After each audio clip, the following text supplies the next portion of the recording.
ketap-ketap ing akasa pestakaning Raden Begonanda. Dawah wonten ngajenganipun nata ing Angka Prabu Dasamuka kagyat kadrawekasan.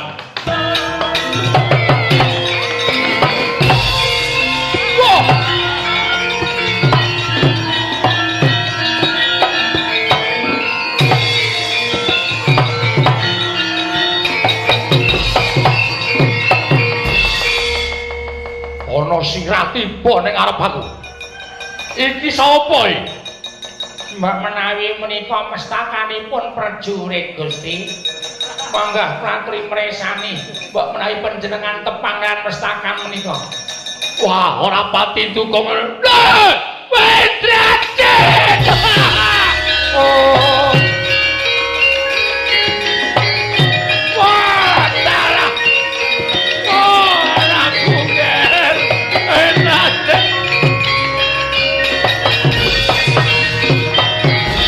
Wah, iblis Arab panos maning cacalan Rama Wijaya sak cendenge klebu cangkeme pendhita elek iki.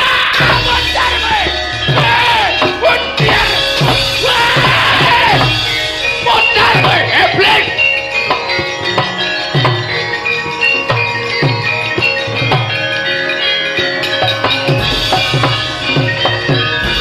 Pendhita bukan cangkem.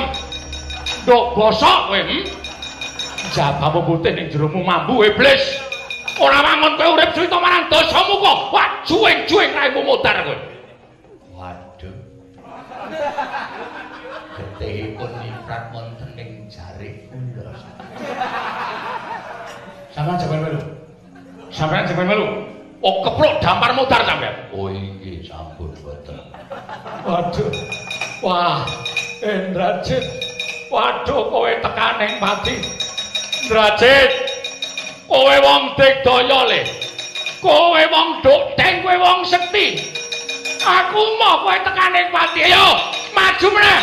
Maju meneh Indrajit, maju meneh.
Dadi geger rewen-rewen mboten kanten-kantenan.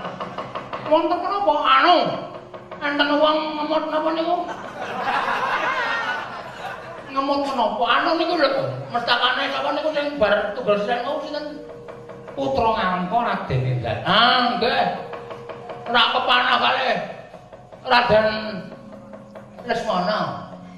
Lah iki mestaka mapel ndang terus kontal. Tiba pundi kula mboten ngerti terus glundung pringis.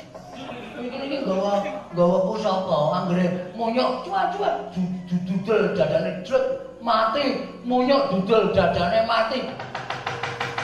Suramawurahan manengker gumuruh. Wadya bala ngalengka diraja sami surak-surak. Nek Raden Indrajit tesih ngawuh wonten pabaratan nadyan mung kantun semangka. Mestaka. Mekaten atur kula. Wassalamualaikum warahmatullahi wabarakatuh. Wong edan ana kawengi nggon barang kok mesti nyayangke lho. Wah, ini ndak nyenget. Iya. Terus? Ngapa ya gitu? Nang kene kok bisa bilang mlayu penting kuwi sing mlayu-mlayu. Ana apa mawon? Hah? Ana apa? Werna-werna tong setan.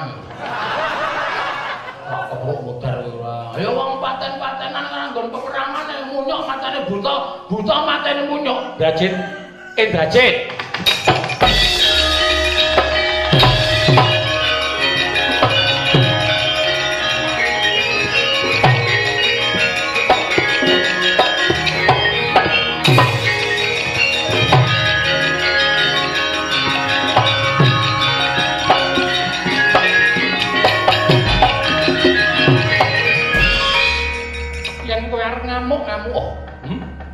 Ya senajan wis digas pancing janggamu katone wis tekaning mati nanging kowe aku isih ngerti ento kowe isih krungu ucape Goran Bisana ngerti kok biyen nalika semana kowe kuwi janjane lak dudu putraning Prabu Dasamuka ning kowe kuwi anak pujanku pengen ndak puja saka wujuding mega nganti wujud kaya kowe kuwi ning banjur winengku putra dening Prabu Dasamuka nek janjane kowe kuwi anakku Drajit yen arep mentala mati karo pamanmu Bisana nyoh tak ungalke dadamu nanging kepengin kowe bali marang alam pelanggengan kanthi becik lan apik bali yo ndak surung puja brata mantra puji rahayu muga-muga kowe bali asal mula bukamu wujud mega Drajit mandi ucaping Raden Goran Wibisono.